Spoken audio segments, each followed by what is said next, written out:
Hello, everybody. This is Scott and Jess with Cranford Life, and this is our first debut of a podcast ever.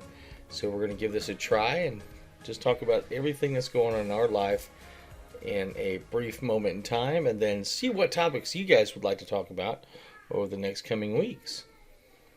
We were informed it's on a podcast because you can't see us on a podcast. That's what kids are for. This is a Cranford cast. And a lot of people think we're nuts already because we have how many kids? Only 8. Okay.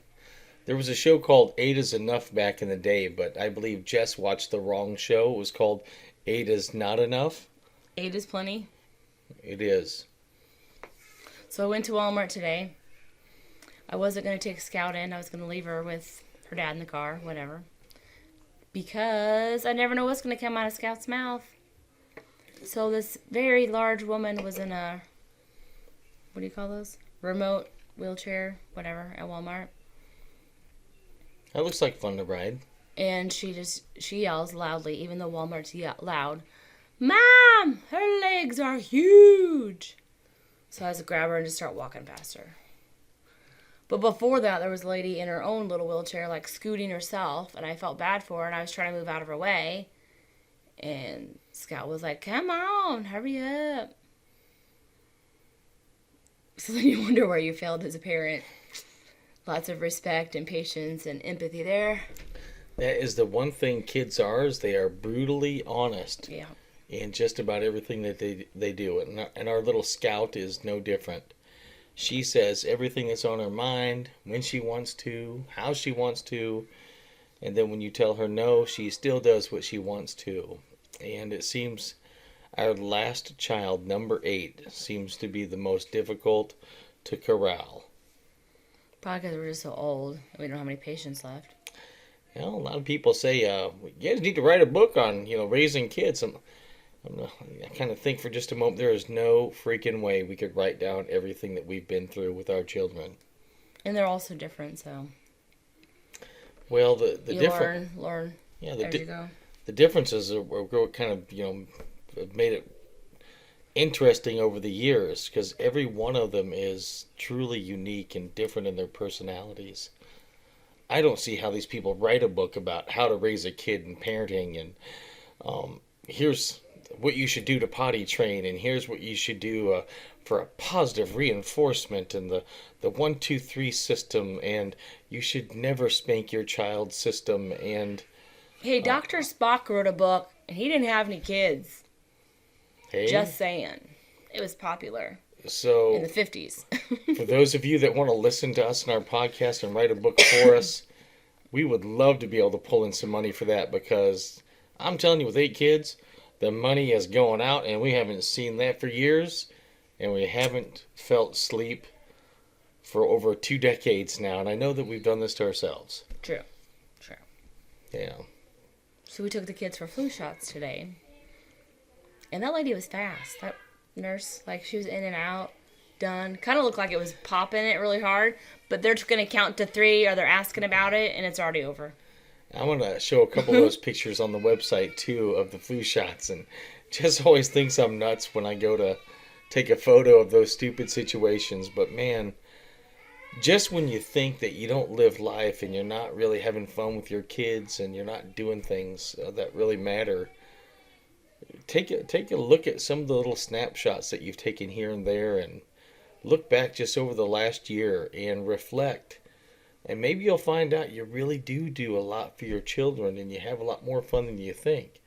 And as parents, and especially recently with the things I've been through, and Jess has been through, you really need to cherish those situations and really think about, hey, I need to sit back. I need to enjoy these times with my kids. It just doesn't have to be me planning and working all the time and then making sure that everything they're doing is right and okay in the world. As parents, we need to sit back and really enjoy that time with them too, right? Mm-hmm. Jess is my supporting character. She never speaks. I speak. Just most of the time you're speaking, so I zone out and think about other stuff. All right, other stuff. Go I'm for random. I was looking all over for a stupid Sharpie. Here's one. couldn't find one. She didn't tell you off camera she was sniffing the Sharpie. Yeah, right. Then I was thinking that's the fastest we've ever been in and out of a doctor's office. That was pretty quick. The lady was pretty quick with the shots. Yeah, we only had 5 kids getting shots. So. Before Scout could let out her second belt and whine, Like, it's done. it was done, and she didn't know what to cry for, and she was looking down, and I'm telling you, that is the toughest kid. And she will attack Creed, she'll attack any of the other kids to stand her ground. Scrapper. I don't know who else would be a scrapper. She's got to get that stubbornness from you. I'm not that person. Oh, you're horrible. Horrible. Stubborn. I was gonna say Ainsley's. Are those terms of endearment? No, Ainsley's a lot like Scout too, and some of that. So. Persistent. So we can never going to give up. Hear our kids whining and crying outside the door. It's great. Yeah, there's no way we could ever have a peaceful podcast. So really, this podcast is about self-therapy for both of us. Maybe. We're supposed to be drawing names for Christmas presents because all the kids decided they wanted to get their own present for their sibling, which we've done before, and we've made it like really super cheap. This year we're going to do like a $10 limit. So they're working, doing chores so they can each earn their $10, the little kids, because Jerica and Sage will have money, but so they can go get a nice present, somewhat nice present, for whoever's sibling's name they drew. So Creed was doing that. I'm sure they got people they didn't want to get, so it'll be interesting. That's how the poor folk do it. Our kids got to draw names. No, it's just added presents. They had fun with it. They wanted to do it again. Yeah. Well, you know, the kids also sit around at times on holidays, and when we have things like the white elephant gift exchanges or do something fun, they all want to be a part of that too. So it's just fun to go get something for that one particular sibling. You got, and then sometimes it's the younger kids see what they pick, and then you might have to lead them in a different direction. But sometimes it's kind of funny, like you don't know. Cade had the Walmart Christmas, I guess it was all the toys, and he was circling stuff. I have it with me, but he circled stuff that Scout would like. So it was very cute. Oh, he had like an S on there and stuff. Because at first I was like, what is he circling? Elsa and some other stuff. But I was like, oh, he's so cute. He was looking for stuff that she would like for Christmas. Or what she told him she wanted. One of the two. But so it was kind of funny. It is kind of... Because I like to see what they circle. It's kind of neat to see the dynamic of the kids around Christmas time, and they're all starting to think about what they want, and it's amazing. They either want everything or they have a complete brain shut down and have no idea what they want. And at give them a few minutes. Any other time that's not convenient to you is when they're going to tell you what they want. Right. Most of the times going through the store and down the aisle, and they're screaming at you, and then when you can't get it, it's all your fault, it's your problem, and screaming tantrums. No, I always say we're gonna get it next time, or for Christmas. Yeah. Basically, we lie to our kids. Well, they'll get something for Christmas. All right, they'll get something. They don't even remember what they wanted. Yeah, my favorite thing about Christmas is there's always the one family member, or in-law, or whoever that may be, that gives the homemade gifts, and those are always great. I mean, I always get great enjoyment out of those. I think it's or they just pretty give fun. You the wrong gift, or the wrong gift. But when you see the expression on the kid's face, it's kind of like a kid that wants a toy for Christmas, and you get them clothes, underwear, and socks, or you whip open the stocking, and there's an orange or an apple, and it's like, oh, okay, that's nice, and throw it aside. I mean, there was all kinds of traditions growing up that you treasure when you get older, but when you were a kid, you're like, really? And I gotta tell you, everything is so expensive. Yes, it is. What's it cost to outfit somebody nowadays? Just one outfit. Oh, I don't know. I guess it depends on where you go. Yeah, if I look at it. And the age. And Scout, you can get a cheap outfit. But Sage, not so much. Yeah. You're talking $50 a shirt, and you can get a lot better deals than that. We're talking like an Adidas sweatshirt. Maybe a BCG off-brand I don't have one. I got my daughter's used T-shirts. Chiefs. And he has an Adidas sweatshirt. Bears.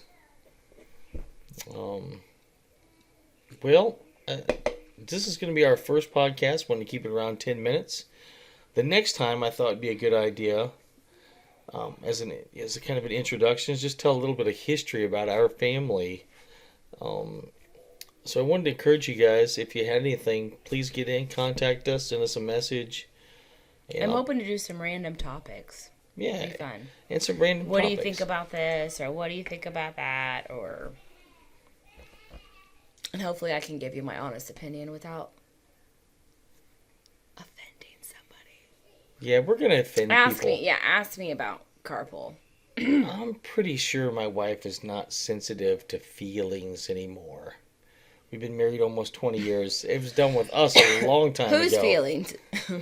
Yeah. So if your feelings are hurt, we're gonna apologize about hurting and offending you. I guess I've just lived too much life. But probably not really mean it. Crammed in age. Although we want to mean it. Does that sound right? It's almost. I do need to be better. It's almost as if I think like many people out there, we hate political correctness. And you should be able to say the things that you want to say. And that's your freedom of speech. And if people don't like that, then different story. They can tune in or go elsewhere or make a statement. But past that, most of the time it's just getting along and having fun and finding new things to do with each other as far as activities and find friends out there that are along the same wavelength. I'd like to think that we were both down to earth. You know, we're 8 kids puts us out there on the moon already. I'm pretty down to earth. What is it? What would people always think about us with 8 kids? Crazy. He talks too much. She has a what kind of face? But I'm usually always thinking about too many things. And she's talking about resting something face. I think RBF, right?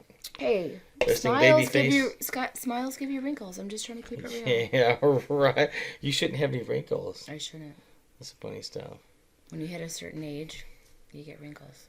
But when you have 8 kids, it really takes away from your social life. You don't have many other things you could do, because myself, I work 2 or 3 other jobs, officiate on the side, do whatever I can to make ends meet for the family, and cheerleading fees and redneck costumes and softball and baseball and what other sports? Football, soccer, basketball, Baseball, travel. show choir.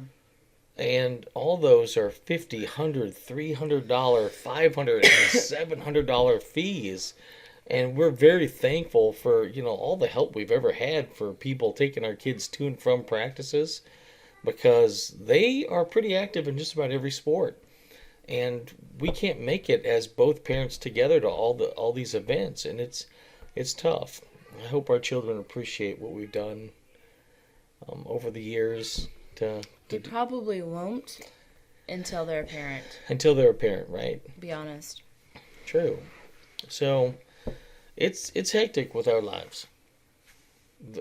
I do one facet of it, but to make it successful, Jessica does a great deal of many other things along with working now.